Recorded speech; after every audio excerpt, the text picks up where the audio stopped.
Assalamualaikum warahmatullahi wabarakatuh. Perkenalkan, nama saya Alina Dini Agustin dengan nomor NIM 2021001080004. Di sini saya akan menjelaskan mengenai hubungan fikih dengan ilmu-ilmu lainnya. Untuk materi pertama yakni mengenai hubungan ilmu fikih dengan ilmu tauhid. Tauhid dalam bahasa artinya menjadikan sesuatu menjadi esa. Yang dimaksud di sini adalah mempercayai bahwa Allah Subhanahu wa taala ialah yang Maha Esa. Ilmu fikih bersumber dari Al-Quran dan Sunnah. Maka dari itu, hubungan antara ilmu fikih dan ilmu tauhid seperti antara hubungan bangunan dengan fondasinya. Ilmu tauhid merupakan fondasi yang kokoh, sedangkan bangunan yang berdiri tegak dengan megahnya di atas fondasi yang kuat dan kokoh itulah yang disebut dengan ilmu fikih. Untuk materi kedua yaitu mengenai hubungan ilmu fikih dengan ilmu tasawuf. Tasawuf dapat diartikan sebagai sikap mental yang selalu memelihara kesucian diri, beribadah, hidup sederhana, dan rela berkorban untuk suatu kebaikan. Nah, untuk hubungan antara ilmu fikih dan ilmu akhlak beserta tasawuf bagaikan bangunan dan isi serta perhiasan serta hiasan pada bangunan tersebut.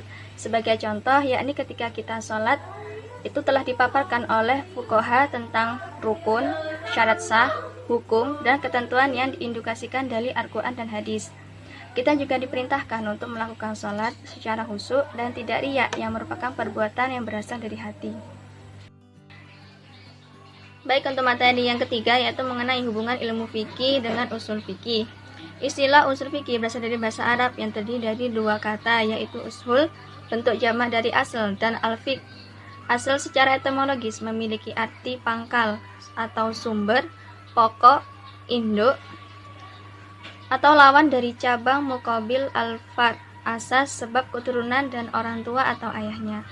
Dan untuk hubungan ilmu usul fikih dengan fikih adalah seperti hubungan ilmu matlik atau logika dengan filsafat, bahwa mantik merupakan kaidah berpikir yang memelihara akal agar tidak ada kehancuran dalam berpikir. Juga seperti hubungan antara ilmu nahwu dalam bahasa Arab, di mana ilmu nahwu merupakan gramatikal yang menghindarkan kesalahan seseorang dalam menulis dan mengucapkan bahasa Arab. Demikian juga usul fikih adalah merupakan kaidah yang memelihara fuqaha agar tidak terjadi kesalahan di dalam mengistimbatkan atau menggali hukum. Contoh-contoh tentang perintah pengerjaan sholat berdasarkan Al-Quran dan hadis Nabi Muhammad SAW. Assalamualaikum warahmatullahi wabarakatuh. Saya Ustadzah Hasana dengan NIM T201980021. Di sini saya akan melanjutkan penjelasan dari teman saya. Yang keempat yaitu hubungan fikih dengan al-qawaid al-fiqhiyah. Qawaid al-fiqhiyah terdiri dari dua kata, yaitu kata qawaid dan fiqhiyah, yang memiliki arti masing-masing. Secara etimologi, kata qaidah jamak dari qawaid berarti asas, landasan, dasar, atau fondasi sesuatu. Atau faqih untuk beristimbat hukum terhadap suatu masalah dengan cara menggabungkan masalah yang serupa di bawah salah satu kaidah yang bisa dikaitkan.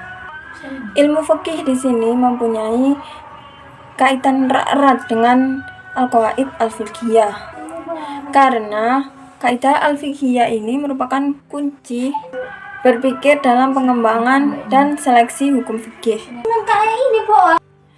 Dengan bantuan qawaid al-fiqhiyah, semakin tampak jelas semua permasalahan hukum baru yang tumbuh di tengah-tengah masyarakat yang dapat ditampung oleh syariat Islam dan dapat dengan mudah dipecahkan permasalahannya.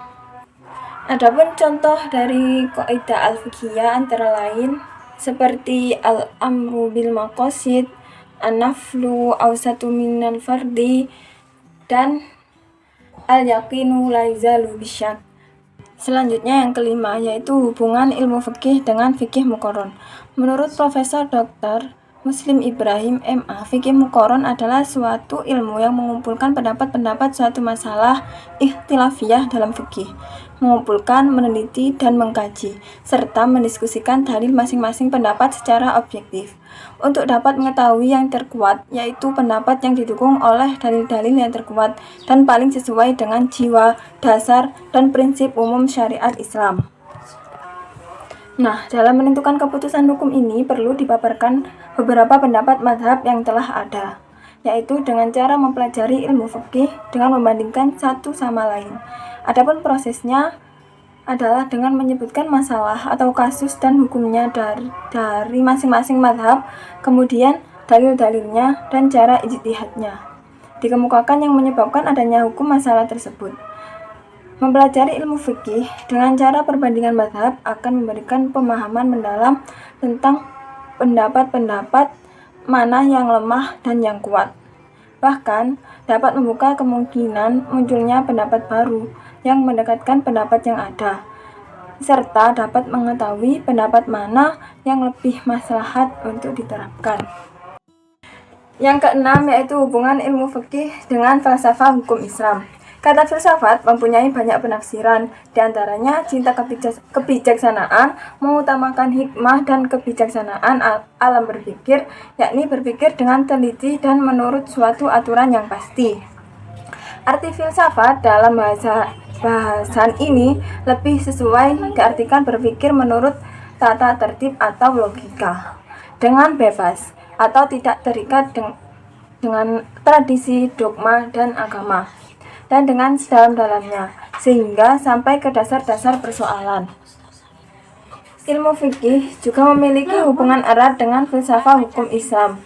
Filsafat hukum Islam secara objektif berusaha mengungkapkan nilai-nilai, hikmah-hikmah, manfaat, dan kegunaan syariat bagi kehidupan manusia.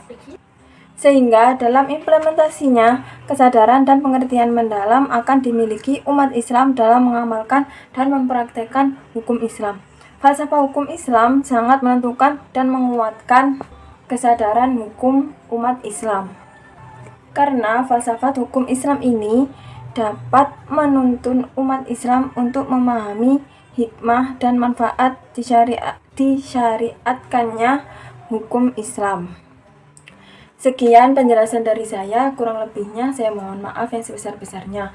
Untuk penjelasan selanjutnya akan dijelaskan oleh teman saya. Assalamualaikum warahmatullahi wabarakatuh. Perkenalkan, nama saya Feby Firmilia Dewi dengan nomor induk mahasiswa 202101080023. Selanjutnya saya akan membahas terkait hubungan ilmu fikih dengan sejarah. Ilmu sejarah yang biasa membicarakan tentang ruang, waktu, dan peristiwa. Untuk mengetahui corak karakteristik ilmu fikih di masa klasik, masa kini, dan masa mendatang dapat dikaji dari ilmu sejarah Islam dan sejarah hukum Islam yang dikenal dengan Thoriq al-Tashri'. Dengan sejarahnya ditemukan benang merah yang merupakan semangat ajaran Islam dan semangat ilmu fikih sepanjang masa. Hubungan ilmu fikih dengan ilmu sejarah ibarat bangunan dan bayangannya. Bayangan tersebut selalu mengikuti bangunannya.